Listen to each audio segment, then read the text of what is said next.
Hey everyone.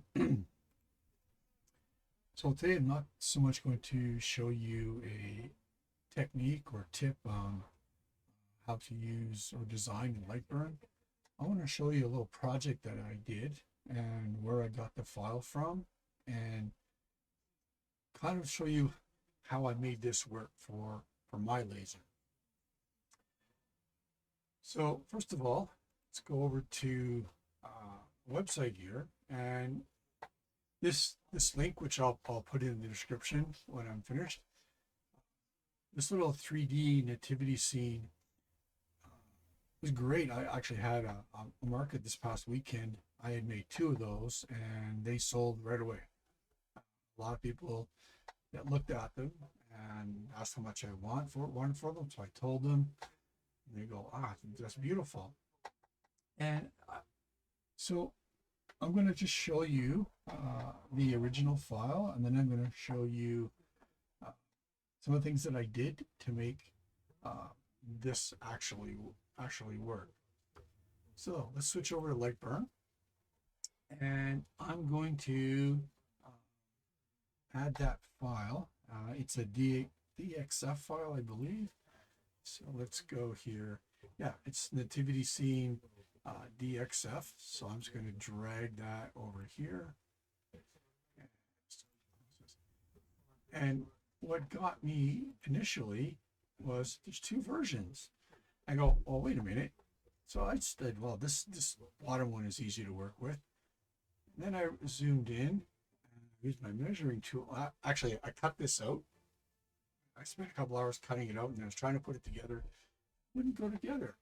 So I took my measuring tool, and I realized that those slots, all the dimensions on the tabs and the slots are all designed for 4mm wood. Well, I don't have any 4mm wood, and that was driving me crazy. So when I went back and I looked at this, I go, okay, let's look at this one.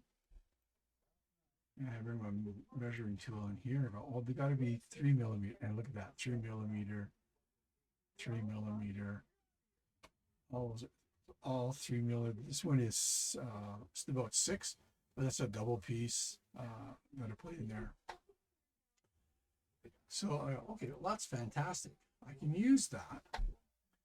So a couple things that I noticed, thing that I do is on these slots. Let's go back and we'll zoom in here and look at this. And it's just about 3mm 7, which is fine. Now remember, when you're cutting with your laser, depending on what type of laser, you have a little bit of wastage called kerf. The easiest explanation for kerf: if you take a saw on a piece of wood, all that sawdust is created while you lose the width of the saw blade. Well, that's called kerf. In laser terms, it's the uh, width of your laser cutting beam, so whatever that is, and you can do kerf inside or outside. Okay, so let's cancel that. So now, instead of doing this, I'm going to bring in my Nativity Scene page 1. Discard that, I don't need that one. And zoom in. Yes, I'm going to turn all my layers on so you can see them.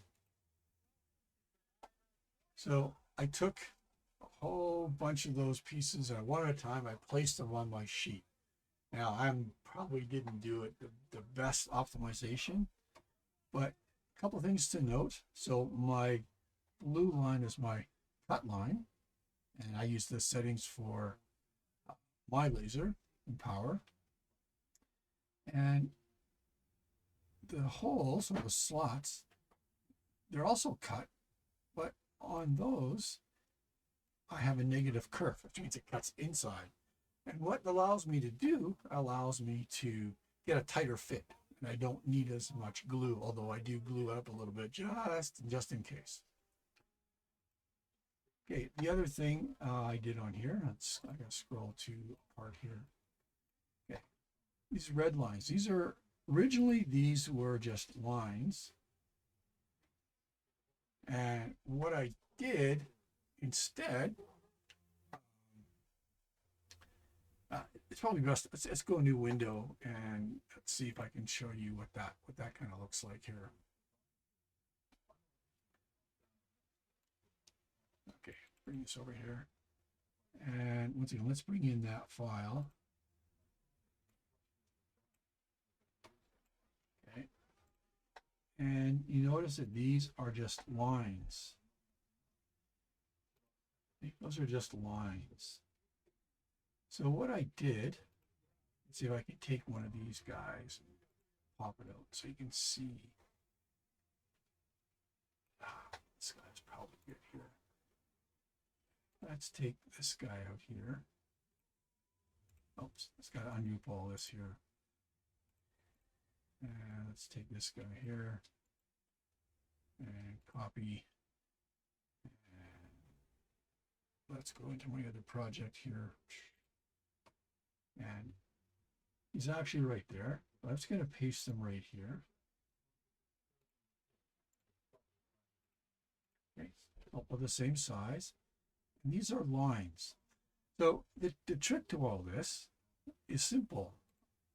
I want a nice thick definition on this project. So I'm going to hide my black. And I'm going to leave this red here. And I'm just going to, so I want to make sure this is all ungrouped first of all. It is, okay. So sometimes you get, so I take all this, and that's all my red in there. And it's a single line, but I want it on fill mode. So if I change this to fill mode and try and preview this, it'll tell me a whole bunch of shapes are not closed. That's not very good. So let's leave this back on line mode.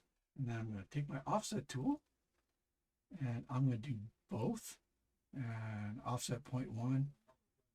And I'm going to delete my original objects. Oops, I don't think I did that. Let's try that again. Both outer shapes, delete original objects. Okay. Set to fill. Oops. It didn't work here. Okay, let me try that again.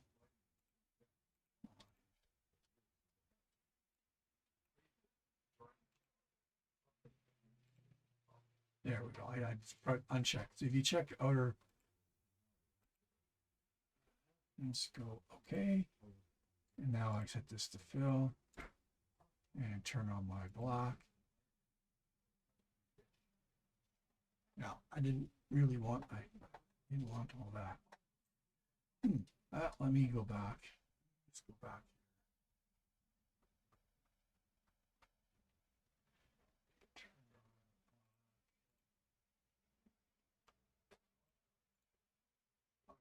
Ungroup.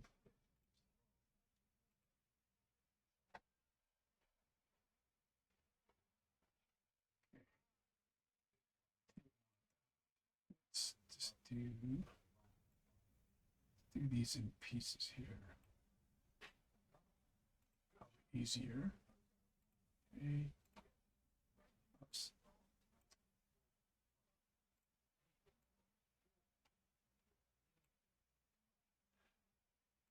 And just, okay.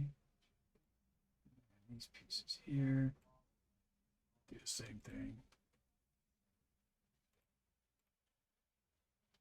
And now I want to preview this. I can see the definition of all my work I have to do. Oh, I forgot to change this to fill. There we go. Now we'll do that again. Oh, missed one little piece. And that happens every once in a while. I miss a piece. I just go back and fix it up. And go preview. Oh, and another little piece right here.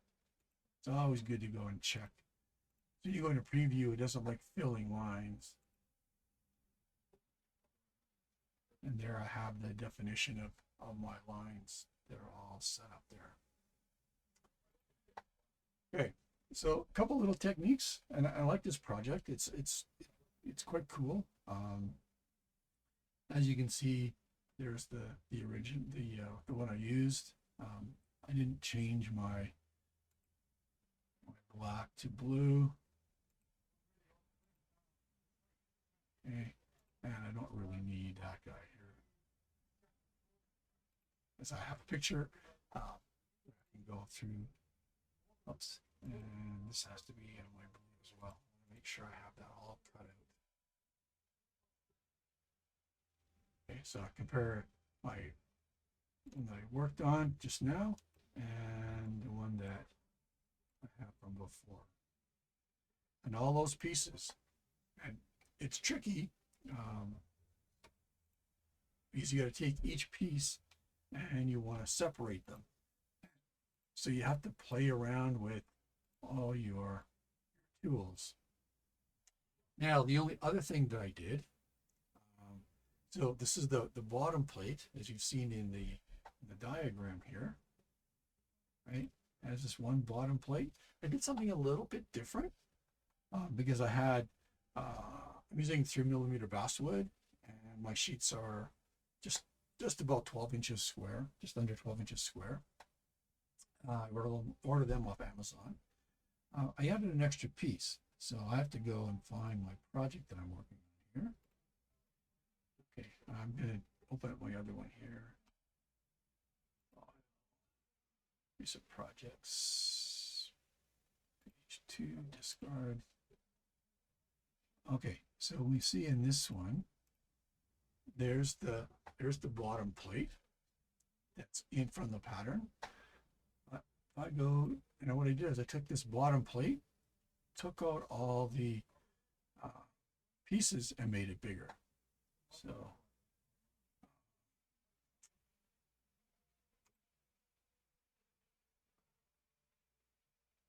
I should have recent projects here.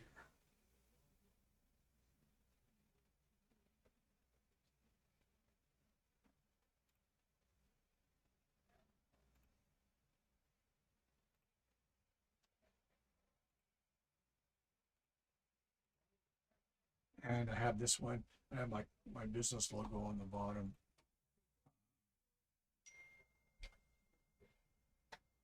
So when I put it together, it has an extra, it looks like a tiered base, a little more stability. So that's one little cool project that I worked on. And once again, the website that I go to, they have lots. They have lots of 3D ornaments, lots of designs. It's kind of a reference that I use when I want to see something that's just a little bit different. Now, the trick to assembling this. Okay, so these kind of angels in the back, they're 2-layer. So I super glue them together, place them in. The other angel over here is also a 2-layer piece together. The Christ child is glued onto a backing piece, right? Put the cradle together, put the Christ child in backing in there. Before I do anything else, I do all the stuff inside. Otherwise, you can't get at it. The next thing is I can put up my little side fences or my back piece. Then when I get that together, put my front piece on, this little front piece here. And then when I'm putting it together, I'll put the little drop down piece that's on the side here, also one on this side. I glue them on. And then I make sure I get in the right order. I start from the bottom, go up to the top, bottom up to the top, get all that together. Then this piece, this front piece here, put that on. Then once that on, then you can go and there's a sheep on this side. Can't see it, but there's a sheep just over here beside this fence. And I work from the inside out. And the last thing I do is I put my 2 palm trees on the back. So it's kind of a cool project.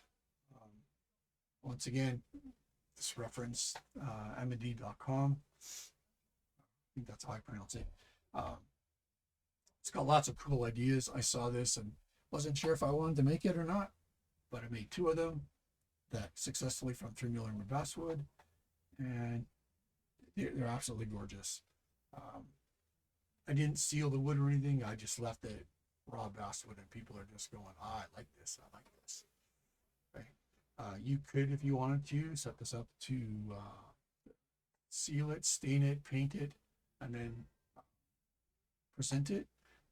Might be interesting to paint the palm fronds green. You know, but I just left it like this. I kind of like it that way. Okay, so cool Christmas project. If not for this year, save it for next year. Uh, I only made two this year. I don't know if I'm going to make another one. We only have one more Christmas market,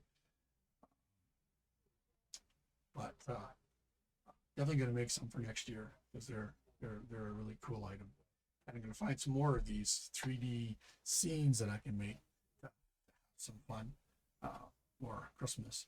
I'm also looking for ideas. If you have an idea you want to, or someplace you found a really cool building or scene, or Valentine's, Easter, uh, please feel free to drop me a link where you found these, and I'll make note of that when I make those projects. So thanks for dropping by. I hope you have a good Christmas season. I don't know if I'm going to be doing more of these before Christmas, but anyway,